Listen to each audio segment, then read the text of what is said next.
Bonsoir, frères et sœurs dans le Seigneur. Nous sommes vendredi. Et comme d'habitude, cette journée est réservée à l'enseignement de la parole de Dieu. Et ce soir, nous poursuivons avec notre grand thème sur l'Église et avec le sous-thème sur les images de l'Église. Il y a quelques jours, nous avons abordé le sous-thème Église comparée à un temple, Église comparée à un corps, et ce soir, par la grâce de Dieu, nous abordons le sous-thème Église comparée à une épouse, l'image de l'Église, l'Église comparée à une épouse. Et pour cela, nous aurons deux textes de base qui nous serviront de guide pour l'explication ou pour servir de référence de base pour le développement de notre sous-thème, l'Église comparée à une épouse. Le premier texte, nous le trouvons dans Éphésiens chapitre 5, les versets 22 à 32. Éphésiens chapitre 5, versets 22 à 32 pour le premier texte. Et le deuxième, nous irons dans 2 Corinthiens chapitre 11 et le deuxième verset. Prenons Éphésiens 5, 22 à 32.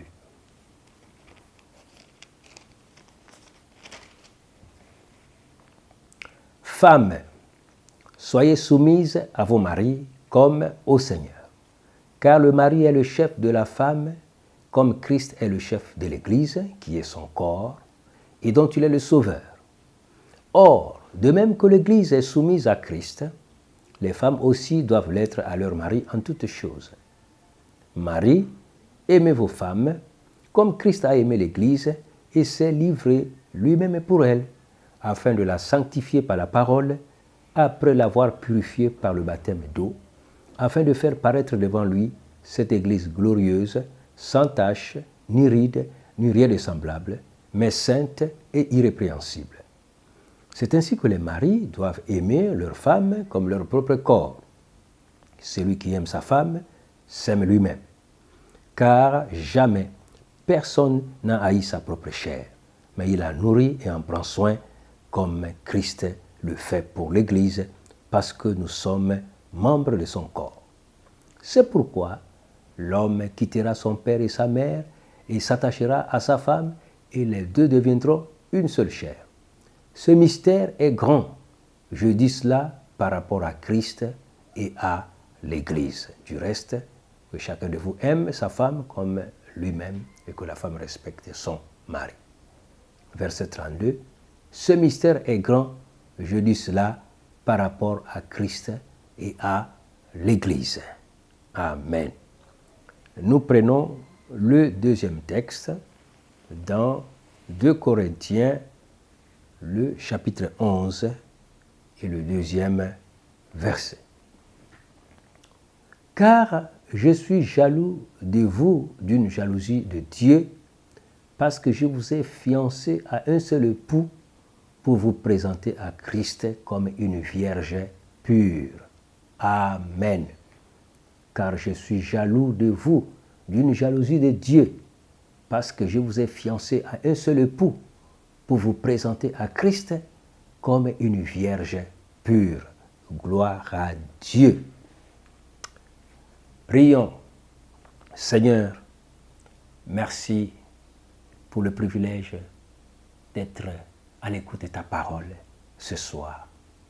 Seigneur, oui, tu pouvais dire dans la Bible que mon peuple périt parce qu'il lui manque la connaissance.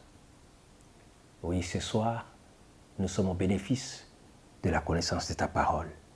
Et nous prions que tu nous ouvres l'esprit et l'intelligence pour que nous puissions comprendre la révélation de ta parole. qu'elle nous éclaire, qu'elle nous donne la foi, oui, qu'elle nous donne de produire une vie chrétienne et un ministère qui te plaise pour toujours. À toi toute la gloire, au nom du Seigneur Jésus. Amen. Gloire à Dieu. L'Église comparée à une épouse. Pour comprendre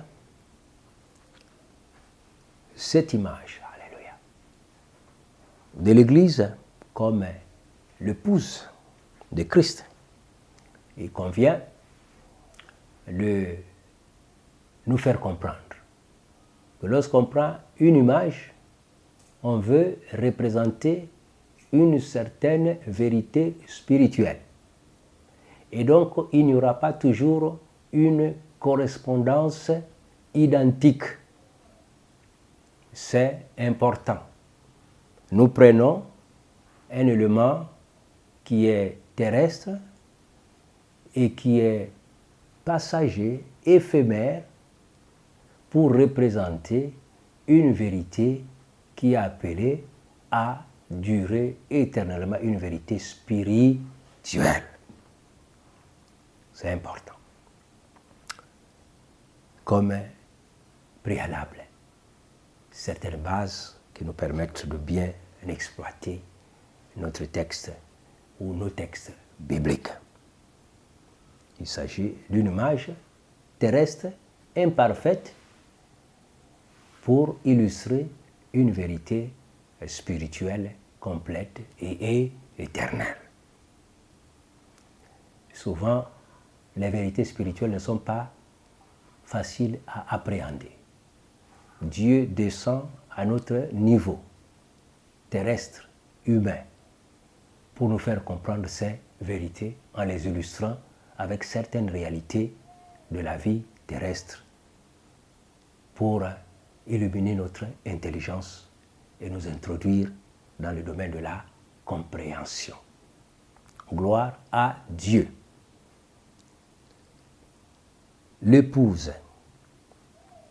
Éphésiens, comme Genèse, chapitre 1er, et Genèse chapitre 2, nous voyons déjà Dieu établir le mystère du mariage. Dieu créa l'homme et il lui donna une femme. Et Dieu les unit dans un lien de mariage, dans une alliance de mariage, pour former époux et épouse, un couple. Oui, unis pour la vie, c'est-à-dire jusqu'à ce que la mort les sépare. L'homme quittera son père et sa mère et s'attachera à sa femme et les deux deviendront une seule chair. Et donc, Éphésiens reprend cette partie de la parole de Dieu pour dire que c'est un mystère et que Dieu, n'est-ce pas, a placé un mystère qui donne l'image de la relation spirituelle entre Dieu et son peuple. L'épouse et l'époux. Sur le plan charnel ou terrestre ou humain, il convient de relever certains points qui vont faire le parallélisme avec Christ, l'époux, et l'Église qui est son épouse. Sur le plan terrestre, la Bible dit « L'homme quittera son père et sa mère et s'attachera à sa femme, et les deux deviendront une seule chair. » Ici, il s'agit, n'est-ce pas, une seule chair arrive au mariage, lorsque l'homme et la femme habitent ensemble après la cérémonie de mariage telle que nous le célébrons. L'homme et la femme deviennent une seule chair. Mais en ce qui concerne le mystère de l'Église et de son époux qui est Christ, il ne s'agit pas d'une relation charnelle, physique. Il s'agit d'une relation spirituelle que nous allons développer par la suite. Nous voyons déjà là que cette image-là de la relation charnelle ne sera pas exploitée de la même manière lorsque nous allons développer par rapport à la relation spirituelle. Nous voyons un couplet se former. Il y a un homme qui est établi comme chef de famille et de l'autre côté, nous avons Christ qui est établi par Dieu comme chef de l'Église, dans notre texte d'Éphésiens 5. Nous voyons l'homme être investi de responsabilité. Il a la responsabilité de prendre soin de son épouse. Il a la responsabilité de protéger cette dernière. Il a la responsabilité de pourvoir à ses besoins. Il a la responsabilité de l'aimer.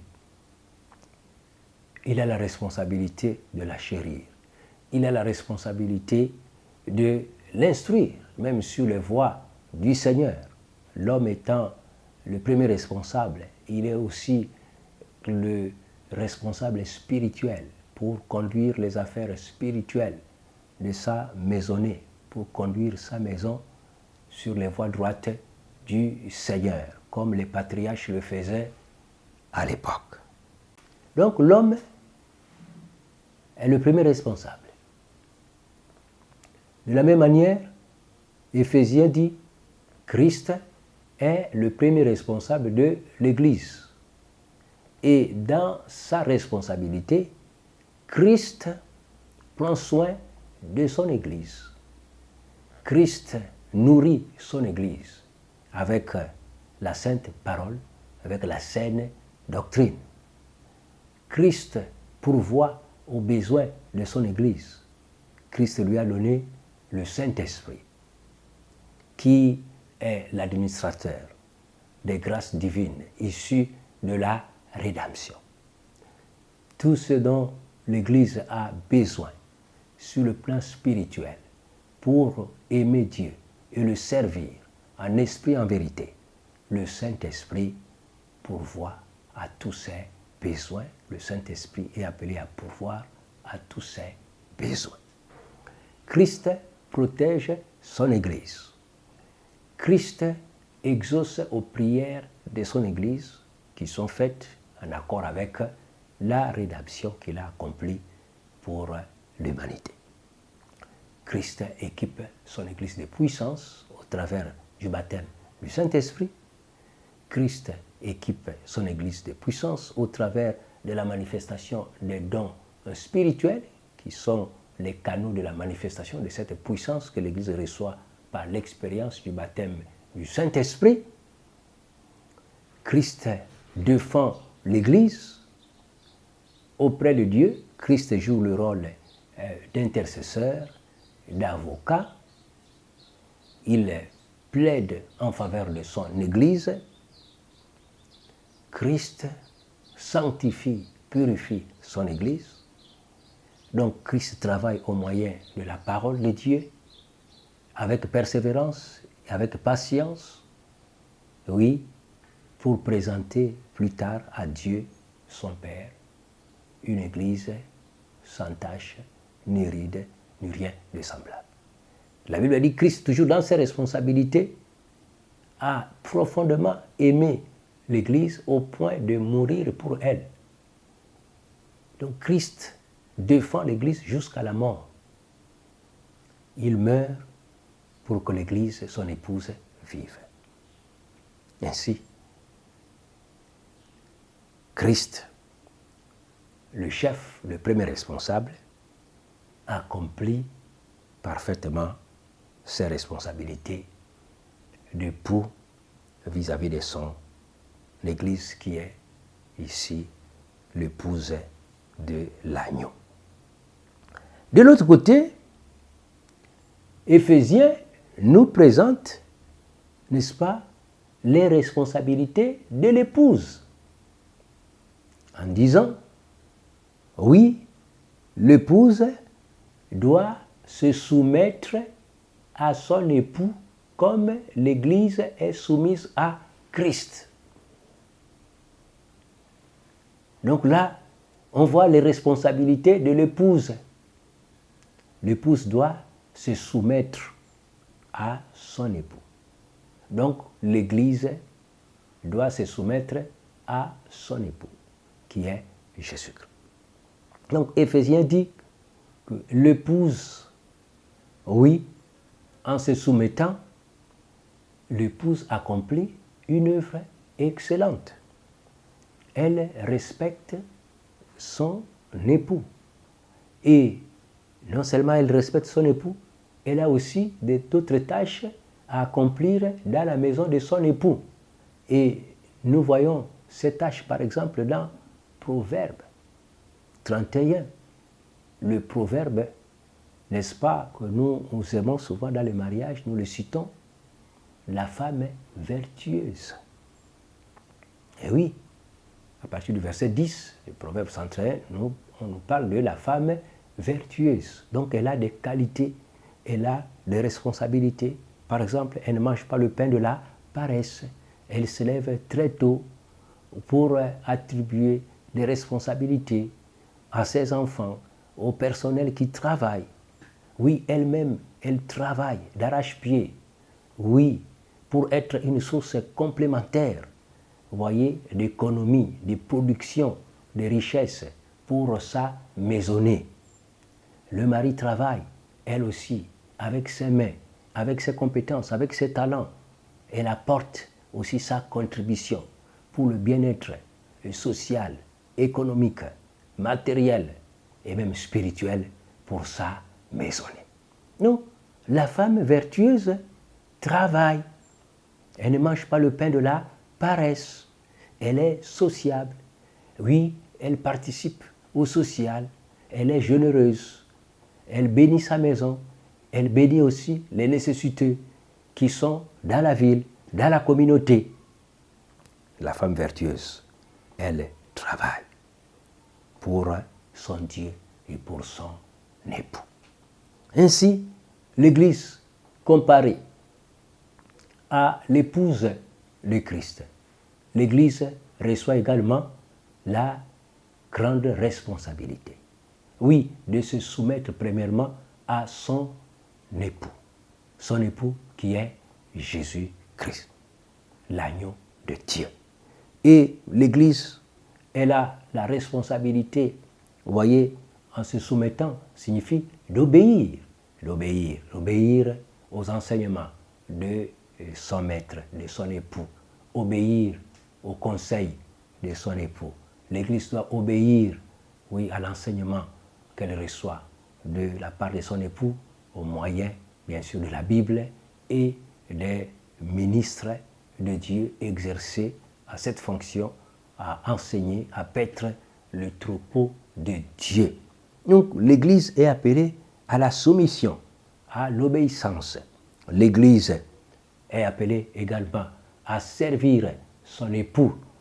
Vous voyez, à servir son époux par son adoration sincère, en esprit et en vérité, par son intercession, en esprit et en vérité, par le témoignage de sa propre vie, à être une lampe, une lumière qui éclaire le monde, par son bon témoignage, oui, envers ceux du dehors, afin que l'évangile du Seigneur ne soit pas, n'est-ce pas, une cause d'être blasphémé.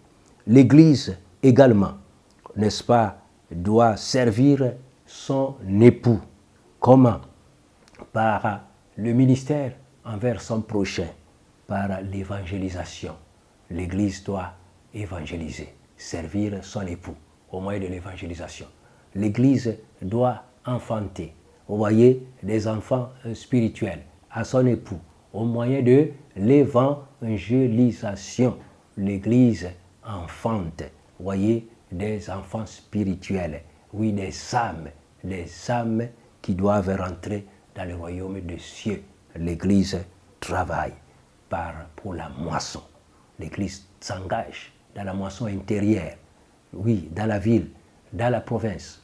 L'Église s'engage dans la moisson intérieure, dans le pays. L'Église s'engage également pour la moisson à l'extérieur du pays, parce que les âmes que l'époux cherche se trouvent non seulement dans notre ville de Port-Gentil, non seulement dans notre province de Logoué-Maritime, non seulement dans les autres 8 provinces du Gabon, mais les âmes que l'époux cherche se retrouvent également dans d'autres pays africains, en Asie, en Europe, en Océanie, en Amérique et dans les îles lointaines de la terre et de la mer. L'Église apprend à servir son époux, vous voyez, en évangélisant les nations. Selon que l'époux a dit, vous recevrez une puissance lorsque le Saint-Esprit surviendra sur vous et vous serez mes témoins à Jérusalem, en Judée, en Samarie et jusqu'aux extrémités de la terre. Donc, l'épouse n'est pas oisive. L'épouse est en activité. L'épouse est en action. L'épouse travaille. Oui, elle travaille aussi dans le social. Vous voyez, le ministère évangélique a aussi une partie, n'est-ce pas, sociale. Révéler la face sociale de Christ au monde. L'Église aussi est appelée à compatir au sort des misérables, à visiter les prisonniers, oui, à s'occuper des veuves et des orphelins qui sont éligibles, et selon la parole de Dieu, 1 Timothée 5. Oui, l'Église doit également s'occuper du social, des œuvres sociales, oui, à but évangélique, pour révéler l'amour, les compassions de Jésus-Christ au monde. Oui, l'épouse de Christ travaille dans la maison de son époux en attendant que son époux revienne. Gloire à Dieu.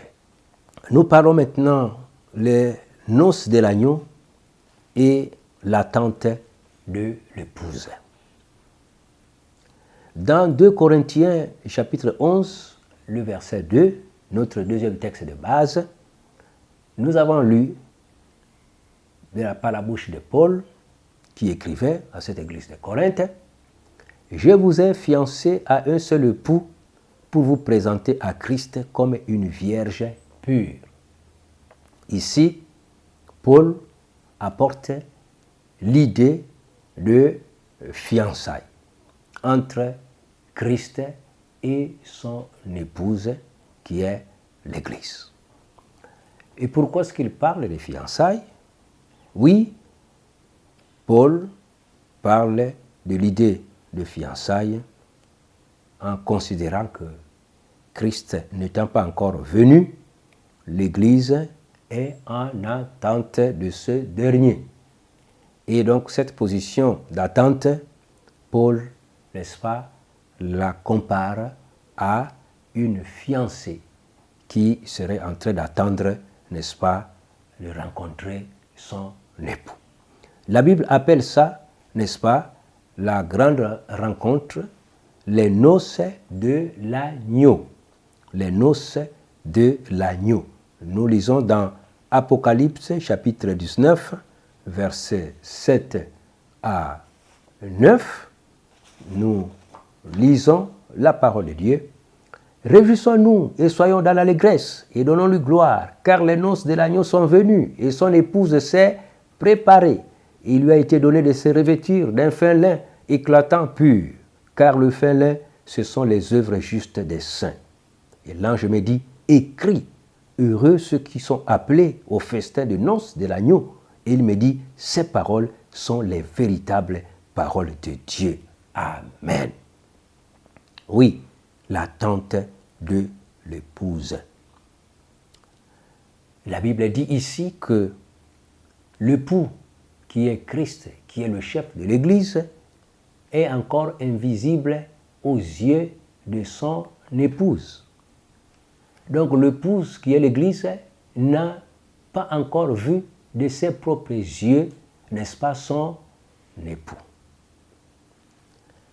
Et l'Église est donc dans l'attente de ce grand jour où elle pourra rencontrer, oui, son époux dans une cérémonie que la Bible appelle les noces de l'agneau. Il y aura l'union de l'Église avec le Christ dans la gloire éternelle. Ce moment viendra où nous serons, nous, Église du Seigneur, introduits dans la salle des noces. L'attente de l'Église aujourd'hui, c'est la venue prochaine de celui qui a dit dans Apocalypse chapitre 22, 20, « Oui, je viens bientôt. Je viens bientôt. » Apocalypse chapitre 22, verset 17 dit que l'Esprit de Dieu et l'épouse disent « Viens ». Et Apocalypse 22, verset 20, autant pour moi, dit « Amen, viens Seigneur Jésus ». Donc, il y a l'attitude de l'attente. Donc, l'Église qui est l'épouse de Christ et qui est dans la position d'une fiancée qui est à l'attente de la célébration de noces. Maintenant, comment est-ce que cette fiancée va se préparer? Comment va-t-elle se préparer en attendant le grand jour des noces de l'agneau? Donc, Éphésiens toujours nous dit que la préparation s'est faite dans un esprit de soumission, d'obéissance à la parole de Dieu. La Bible dit, c'est au travers de la parole de Dieu que Christ, l'époux, sanctifie, apprête l'épouse avant de la rencontrer. Donc c'est au moyen de la parole de Dieu qui est enseigné à l'épouse que Christ prépare cette dernière à la rencontrer. La Bible dit, dans Hébreux, au chapitre 12, recherchez la paix avec tous et la sanctification sans laquelle personne ne verra le Seigneur. Et donc, c'est la paix et la sanctification représentent, n'est-ce pas, un comportement vis-à-vis de la parole de Dieu. Lorsque, par exemple, la Bible dit « Ne vous vengez pas vous-même. Si ton ennemi a faim, donne-lui à manger. S'il a soif, donne-lui à boire. Ce sera comme les charbons ardents que tu mettrais sur sa tête. » Et cette parole-là, lorsque vous vous retrouvez en face d'une situation, d'un problème, où vous êtes appelé à pardonner, à ne point vous venger vous-même, si vous vous vengez, vous transgressez la parole de Dieu, et là, vous vous souillez, et là, vous vous éloignez de la sanctification. Mais face à une telle situation, si vous réussissiez à appliquer la parole de Dieu, alors là, vous gagnez. Vous gagnez. Vous vous sanctifiez. Plus vous obéissez à la parole de Dieu, plus vous vous sanctifiez. Vous vous mettez à part pour Dieu. Et vous vous rendez prêt à être utilisé par Dieu. Vous voyez, la sanctification, elle est progressive. Après avoir accepté Jésus comme Seigneur et Sauveur, bien sûr, vous êtes sanctifié, la sanctification de position. Mais après cette sanctification de position, vous devez chaque jour manifester votre obéissance à Dieu pour grandir dans la vie de l'obéissance, afin de devenir un chrétien au finish, sans tache, ni ride, ni rien de semblable. Et c'est alors que l'époux pourra vous prendre pour être avec lui, soit au travers de la mort physique, ou bien au travers de l'enlèvement lorsqu'il reviendra. Donc, chers frères et sœurs, l'attente de l'époux constitue un moment crucial pour la vie de son épouse ou de sa fiancée. Donc, la période où nous vivons actuellement, c'est la période où l'Église est fiancée à Christ et attend son avènement pour la célébration des noces. C'est une période cruciale, une période de sanctification, une période où Christ travaille son épouse afin de lui ôter toutes les taches, les rides, afin que l'épouse soit sans tache, ni rides, ni rien de semblable, afin que l'épouse soit prête aux noces, à l'enlèvement. Nous voyons par expérience terrestre, lorsque une jeune femme, une jeune fille se prépare pour les noces, elle va au salon de coiffure et là, il y a d'autres personnes qui sont chargées, vous voyez, de l'apprêter. Oui, il y a le soin de sa peau, le soin de son visage, le soin de son corps, etc., etc. Et lorsqu'elle sort de ce salon de coiffure ou de la personne qui est chargée de l'apprêter, elle est métamorphosée aux yeux des hommes et particulièrement, et tout ceci, c'est pour son époux. Ah oui, tout ce que la fiancée fait pour se rendre plus belle, oui, c'est pour, n'est-ce pas, son époux. Et c'est ainsi que Christ travaille également son Église, alors que Christ se trouve dans les cieux. Ici sur la terre, Christ travaille pour permettre à son épouse de paraître belle à ses yeux, c'est-à-dire sanctifiée. Sanctifiée par quoi? Par le moyen de la parole. La parole qui doit être obéie et mise en pratique. La parole que le Seigneur nous enseigne dans les différents domaines de notre vie sur la terre. Gloire à Dieu. L'attente. La Bible dit dans Matthieu chapitre 25 et du premier verset jusqu'au 13e. Nous allons lire cette portion de la parole de Dieu avant de conclure notre message. C'est un passage très important. Matthieu chapitre 25 et nous prenons à partir du premier verset. Alors le royaume des cieux sera semblable à 10 vierges qui, ayant pris leur lampe, allèrent à la rencontre de l'époux. 5 d'entre elles étaient folles et 5 sages. Les folles, en prenant leur lampe, ne prirent point d'huile avec elles, mais les sages prirent avec leur lampe de l'huile dans des vases. Comme l'époux tardait, toutes s'assoupirent et s'endormirent. Au milieu de la nuit, on cria « Voici l'époux, allez à sa rencontre !» Alors toutes ces vierges se réveillèrent et préparèrent leurs lampes. Les folles dirent aux sages « Donnez-nous de votre huile, car nos lampes s'éteignent. » Les sages répondirent « Non, il n'y en aura pas assez pour nous et pour vous. Allez plutôt chez ceux qui en vendent et achetez-en pour vous. » Pendant qu'elles allaient en acheter, l'époux arriva, et celles qui étaient prêtes entrèrent avec lui dans la salle de noces, et la porte fut fermée. Plus tard, les autres vierges vinrent et dirent « Seigneur, Seigneur, ouvre-nous !» Mais il répondit « Je vous le dis en vérité, je ne vous connais pas. Veillez donc, puisque vous ne savez ni le jour ni l'heure. » Amen. Voilà l'attitude de l'attente. L'épouse doit veiller. L'épouse ne sait pas l'heure exacte où son époux reviendra la chercher pour l'introduire dans la grande salle de noces. Et parce que le jour ni l'heure ne sont point connus de l'épouse, alors l'époux l'avertit au moyen des instructions de la parole de Dieu de se tenir en garde, de veiller.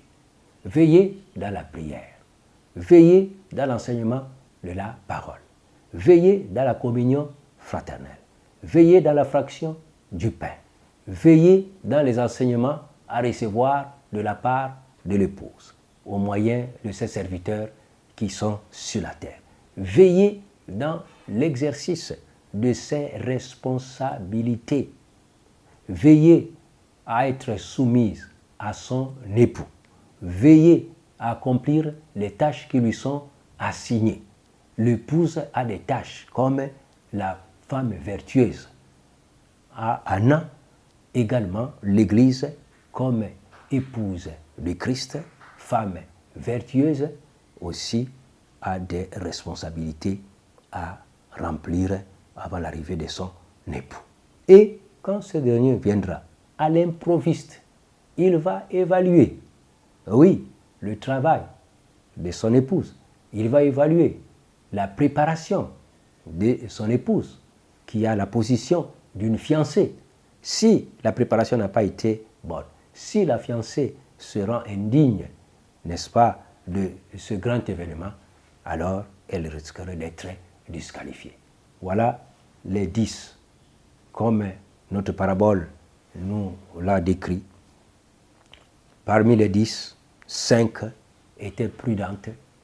Elles ont apprêté tout ce qui était nécessaire pour célébrer les noces. Les 5 autres étaient comme les folles, qui ne se souciaient pas de la date, oui, d'arrivée de leur époux.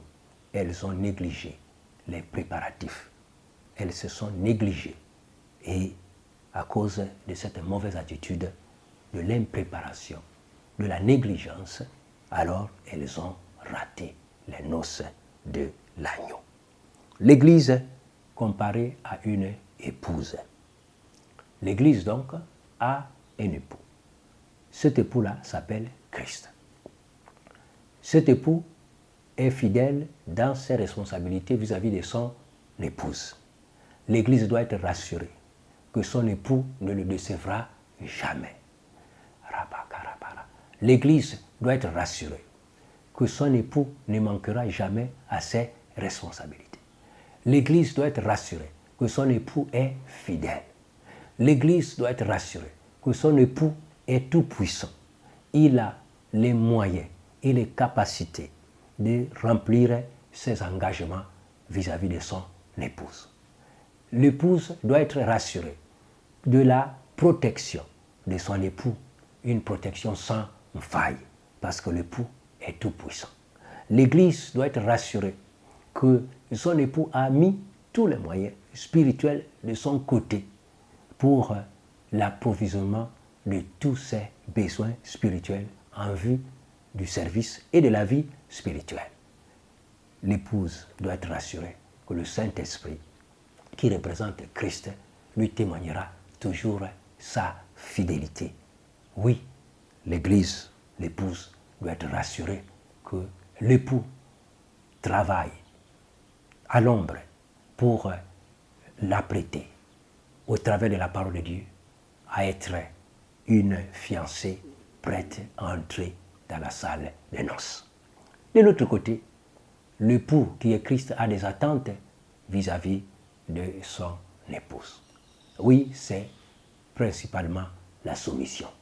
Christ attend que l'épouse lui soit soumise. Donc Christ attend que toi et moi, enfants de Dieu, faisant partie du corps de Christ, oui, de l'épouse de Christ, que nous lui soyons soumis. Oui, la soumission de l'épouse vis-à-vis de son époux. Soumission à la parole de Dieu, soumission au conseil divin que la Bible nous prodigue, soumission dans l'exercice de nos responsabilités en tant qu'épouse. Responsabilité d'adorer le Seigneur en esprit en vérité, responsabilité de l'intercession, responsabilité d'être des témoins efficaces, responsabilité de présenter une vie spirituelle qui soit digne devant le monde qui nous observe, responsabilité de présenter la parole de vie à notre prochain. Et ce prochain, il est là, dans nos maisons, dans nos villes, dans notre pays, et même au-delà, n'est-ce pas, de notre Gabon. Oui, si nous le faisons, ce travail, sincèrement, avec crainte, avec respect, avec sacrifice, avec abnégation, alors l'époux, lorsqu'il viendra, il nous accueillera et nous introduira dans la salle des noces et nous allons célébrer, oui, la victoire avec lui. Gloire à Dieu. Je voudrais donc confesser un chant avant la prière finale. Le cantique portant le numéro 128 dans le recueil Chœurs et Cantiques ancien. Jésus, Jésus, mon cœur a soif de toi. Jésus, Jésus, révèle-toi mon roi. L'Esprit et l'épouse disent, ô viens Seigneur Jésus. Alléluia, Alléluia, le Seigneur est bientôt là. Jésus, Jésus, mon cœur a soif de toi. Jésus, Jésus, révèle-toi mon roi. L'Esprit et l'épouse disent, ô viens Seigneur Jésus. Alléluia, Alléluia, le Seigneur est bientôt là. L'Esprit et l'épouse disent, ô viens Seigneur Jésus. Alléluia, Alléluia, le Seigneur est bientôt là. Seigneur notre Dieu, nous te remercions pour ce grand mystère. Tu as fait de nous, ton peuple, ton épouse Seigneur. Une image qui illustre, oui, l'amour parfait, Seigneur, que tu as envers nous. Et même la Bible nous le dit, que tu nous as tellement aimés. Tu nous aimes d'un amour éternel. Que lorsque il fallait nécessairement la mort de l'époux pour sauver la vie de son épouse, Seigneur, tu n'as pas hésité à donner ta vie pour sauver l'épouse, pour nous sauver. Oui, il n'y a pas de plus grand amour que de donner sa vie pour ceux que l'on aime. Tu nous as aimés et tu as donné ta vie pour nous ramener vers toi. Merci Seigneur. Ce que tu attends de nous, la fidélité. Que nous te soyons fidèles jusqu'à la mort. Ce que tu attends de nous, c'est l'obéissance, la soumission. Que nous te soyons obéissants et soumis jusqu'à la mort. Ce que tu attends de nous, c'est que nous puissions produire des œuvres dignes, oui, de l'amour que tu as manifesté envers nous. Ce que tu attends de nous, Seigneur, que chacun puisse accomplir sa tâche, ses responsabilités, oui, vis-à-vis de Dieu et vis-à-vis de notre prochain, en lui présentant ton amour au moyen de l'Évangile. Seigneur, bénis ton Église, l'Église du Seigneur à Port-Gentil, l'Église du Seigneur dans le Gabon, l'Église du Seigneur au milieu des nations. Seigneur, bénis ton Église, qu'elle te soit fidèle, qu'elle t'aime et qu'elle te serve en esprit en vérité et qu'elle accomplisse les missions qui lui ont été assignées en attendant ton divin retour. Bénis ton Église, l'Église et le Saint-Esprit disent, viens Seigneur Jésus, viens. À toi seul soit toute la gloire au siècle des siècles. Amen.